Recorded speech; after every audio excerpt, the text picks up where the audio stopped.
Et Gilbert va attaquer. Chronique d'une attaque annoncée, c'est parti. Boum. La giclette est là, on l'attendait.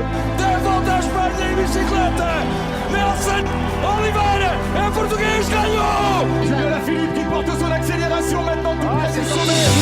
Il est sorti, il est parti, Julien Alaphilippe. Bienvenue dans Répète Show, le podcast qui attaque. Les deux courses olympiques de cyclisme sur route chez les hommes viennent de se terminer à Tokyo. Richard Carapaz et Primož Roglič ont été sacrés respectivement sur la course en ligne et sur le contre-la-montre. Donc on va débriefer tout ça et on va également se projeter sur la Classica San Sebastian qui arrive dès ce week-end. Allez, c'est parti! Ahí viene el cóndor, a ver se va la nota silenciosa como una nota musical que se pierde a la distancia. Samedi dernier a eu lieu la première course de ces Jeux Olympiques 2020 de Tokyo. Pour le cyclisme, on a démarré avec la course en ligne des hommes. Donc parcours très difficile avec notamment le mont Fuji, 15 bornes à 6%, et le plus dur, le Mikuni Pass, 7 bornes à plus de 10%, et dont le sommet était situé à 30 km de l'arrivée. Ça faisait très longtemps qu'on n'avait pas eu un parcours aussi dur pour les Jeux Olympiques. Donc là, il était clair qu'on allait sacrer un grimpeur à Tokyo. Dès le départ, on a une échappée qui se forme. Elle arrive à prendre rapidement beaucoup de minutes d'avance parce qu'on se demande qui va rouler derrière. Les Néerlandais, les Slovènes, les Belges, les Français, les Italiens. Donc il y a un peu un jeu de dupes qui s'installe. Et c'est la Belgique qui finit par craquer, qui commence par rouler avec Greg Van Avermaet. Donc l'échappée prendra 15-20 minutes d'avance. Et finalement, on verra aussi Jan Tratnik pour la Slovénie et donc pour leur leader Tadej Pogačar qui va venir aider pour essayer de réduire l'écart. Du coup, Greg Van Avermaet et Jan Tratnik vont rouler très longtemps jusqu'au pied du dernier col, le Mikuni Pass. Ils ont été tout simplement énormes pour leur leader. Ils ont quasiment à eux seuls repris tout l'écart qu'il y avait avec les échappés. Avant cette dernière ascension, on a eu le temps de passer sur le circuit du mont Fuji où sera jugée l'arrivée. On a pu constater que l'entrée sur le circuit avait une belle petite côte, donc on pouvait penser que le titre se jouerait là. À une cinquantaine de kilomètres de l'arrivée, on a une grosse attaque de Remco Evenepoel. Donc Remco Evenepoel, on ne savait pas dans quel rôle il venait. Ici, s'il serait leader ou co-leader, ou s'il venait pour être équipier de Wout van Aert. On a vite compris du coup qu'il serait équipier. Il a été suivi par Eddie Dunbar et Nibali, mais ils n'ont pas fait long feu et on verra par la suite qui s'est fait lâcher dans la dernière ascension. À l'entame de ce Mikuni Pass, on a directement les Belges qui prennent la course en main en roulant devant avec Tige Benoot et Mauri van Sevenant. Donc on se dit là que Wout van Aert, si ça reste comme ça, il est emmené sur un plateau pour le titre. Pendant ce temps-là, à l'arrière, tous les coureurs espagnols se font distancer, que ce soit Valverde, Izagirre, Fraile. C'est très étonnant, mais quand on sait que la veille, un membre de leur staff a été testé positif à la Covid et qu'il n'était pas sûr de faire la course, on peut comprendre, même si plusieurs choses autour de cette sélection espagnole font réagir, notamment la sélection, avec les absences de Bilbao et de Castro Hierro, mais les Espagnols, ils n'étaient pas du tout là. Pour revenir à l'avant, énorme écrémage des Belges par l'arrière, énormément de distancés. À 5 km du sommet, Tadej Pogačar décide d'attaquer. Assis, il est très fort. Il est suivi par son coéquipier chez UAE, Brandon McNulty, qui représente les États-Unis, et Michael Woods. Dans le groupe derrière, c'est le grand favori désigné par tous qui est obligé d'assumer son statut, Wout van Aert, qui doit rouler. Et Wout van Aert est obligé de gérer son effort parce que les pourcentages, c'est pas un truc qui lui correspond trop. Donc il doit lisser son effort pour être le mieux possible sur cette fin d'ascension. C'est d'ailleurs à ce moment-là que Primož Roglič est distancé. Et côté français, on a David Gaudu qui grimace. Et on saura par la suite que c'était un beau coup de bluff, mais qui s'accroche. Van Aert fait toujours un travail absolument énorme. Il maintient l'écart avec les trois devant à 10 secondes. C'est le moment choisi pour Michel Kwiatkowski d'attaquer. Donc il était très très fort parce qu'il n'y a que Carapaz qui peut le suivre. Et ils vont rentrer sur les premiers, suivis de Alberto Bettiol, donc, qui était le leader italien finalement, et Rigoberto Urán. Mais ce groupe de 7 coureurs au final ne roulera pas et du coup le groupe Van Aert qui avait été distancé avec l'attaque de Kiato, reviendra. Dans les 30 derniers kilomètres, on va assister à une course à l'ancienne, comme on dit, où ça va se flinguer de partout. Wout van Aert, le grand favori, est obligé d'aller un peu chercher tout le monde s'il veut battre tout le monde au sprint et s'adjuger l'or olympique. Mais à un moment, Carapaz et McNulty vont sortir à deux et il ne pourra pas aller les reprendre. Et ces deux-là vont prendre jusqu'à 1 minute d'avance, et ce qui fait qu'ils vont se jouer la victoire. Et comme je l'ai dit tout à l'heure, il y a une petite côte à l'entrée du circuit du Mont Fuji. C'est l'endroit choisi à 5 km de l'arrivée par Carapaz pour attaquer. McNulty ne peut pas suivre et Carapaz s'en va cueillir l'or olympique. Derrière, ça s'est pas du tout entendu. Personne n'a voulu rouler avec Wout van Aert, à part peut-être Tadej Pogacar. Il n'était que deux à rouler pour essayer de revenir sur Carapaz et McNulty. Donc du coup, personne n'a voulu l'amener. Évidemment, il les aurait battus au sprint, donc ils ne se sont pas joués la victoire. Au final, on a eu le droit à un sprint, et c'est ces deux hommes qui ont pris les deux places restantes sur le podium. Wout van Aert, deuxième, et Tadej Pogacar, le vainqueur du Tour de France, troisième.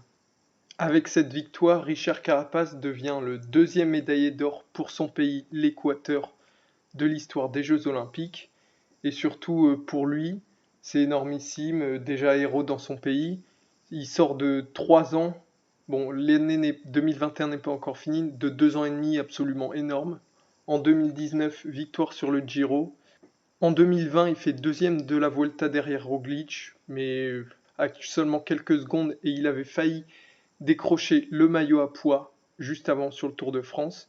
Et donc cette année, troisième du Tour, champion olympique, c'est absolument énormissime. Surtout qu'au départ, il disposait seulement de Jonathan Narvaez comme équipier. C'est fou. Et donc, grâce à ce titre olympique, il va pouvoir arborer normalement un maillot chez Ineos avec des liserés de champion olympique, des liserés or. Et aussi, on attend le vélo, donc avec l'équipementier de l'équipe Ineos Pinarello, qui a l'habitude de faire des très beaux vélos, notamment pour Philippe Pogana en chrono. Donc on attend son vélo or qui devrait sortir, vu que normalement il va participer à la prochaine Vuelta. Donc on pourrait le voir sur le Tour d'Espagne avec son nouveau maillot, vélo et casque. L'autre homme fort de cette course a été incontestablement Wout van Aert, le Belge qui avait... c'était même plus une pancarte qu'il avait sur le dos, c'était un panneau 4x3. C'était lui l'immense favori. Et il a assumé ce rôle, il a roulé dans le dernier col quand il était distancé, il a roulé aussi pour revenir sur les deux hommes de tête, et finalement il arrive quand même à battre au sprint tout le reste du groupe, donc bravo à lui, il a été énorme. Et après son énorme Tour de France, ponctué par 2 victoires d'étape, une deuxième place aux Jeux Olympiques sur la course en ligne, c'est très bien, lui qui avait déjà fait deuxième place au dernier championnat du monde sur la course en ligne et au chrono. Côté français, j'avoue avoir été très déçu de leur course. Ils n'ont tout simplement pas été au rendez-vous. David Gaudu fait un top 10 quand même, mais il n'a pas du tout relayé Wout van Aert dans le final. Donc visiblement, il ne joue pas la victoire. Et après en interview, il nous a appris que Thomas Voeckler, le sélectionneur, lui avait dit de ne pas rouler au cas où ça reviendrait, mais du coup c'est pas revenu. Et au final, on ne peut que regretter ce choix, même si la médaille aurait été dure à aller chercher. Il n'a pas collaboré, et puis voilà, une place anecdotique, et on ne se souviendra pas de cette course des Français. Passons maintenant au contre-la-montre. Ce contre-la-montre s'est déroulé mercredi, sur un parcours plutôt vallonné, 2 tours à faire, donc 2 fois la même côte. Ce chrono nous promettait beaucoup, avec notamment au départ le champion du monde Philippe Pogana, Primoz Roglic, Tom Dumoulin, Rohan Dennis, Wout van Aert, Stefan Kung, ou côté français Rémi Cavagna, qui savait que ça allait être dur d'aller chercher une médaille avec l'adversité qu'il y avait. À la mi-parcours de ce contre-la-montre de 44 km, on s'attendait à une course très serrée, sachant que Primoz Roglic était en tête à l'intermédiaire et ils étaient 5 à se tenir en 10 secondes. Mais dans la deuxième moitié de parcours, on a vite déchanté. Primoz Roglic a mis une claque à absolument tous ses adversaires. Au final, il s'impose avec 1 minute et 1 seconde d'avance sur son coéquipier chez Jumbo-Visma le revenant Tom Dumoulin et 1 minute 04 sur Rohan Dennis.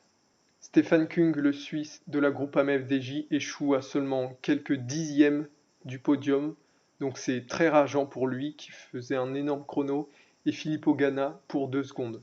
Donc c'était un chrono hyper serré, mais il faut le dire, Primož Roglič a réalisé l'un des chronos les plus impressionnants de ces dernières années. Il était carrément en train de voler, et il a réussi l'exploit d'aller aussi vite à son premier tour qu'à son deuxième. Il a roulé à plus de 48 km/h, il était tout simplement imbattable.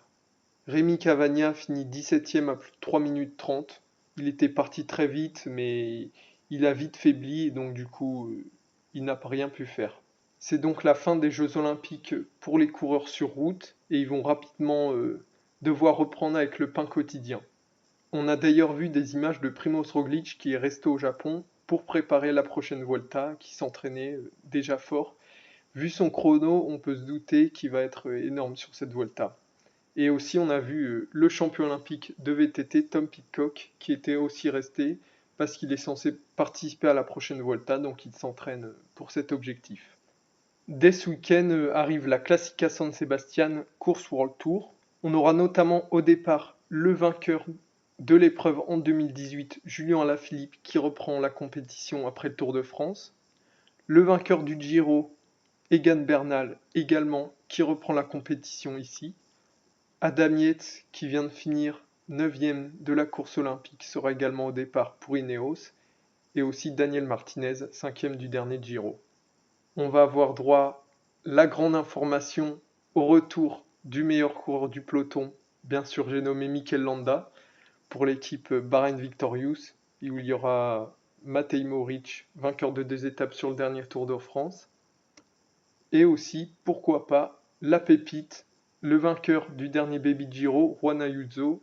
Hâte de voir ce qu'il va faire sur une classique pour le Tour. Ça fait seulement quelques semaines qu'il est membre de l'équipe UAE et on l'a déjà vu faire de très belles performances, donc à voir ce qu'il va faire. Voilà, c'est terminé pour ce débrief des Jeux Olympiques de cyclisme sur route. On se retrouve bientôt pour parler des courses préparatrices à la Vuelta. Vuelta qui commence dans à peine 3 semaines, et oui déjà. D'ici là, je vous souhaite une bonne fin de Jeux Olympiques. Ciao ciao.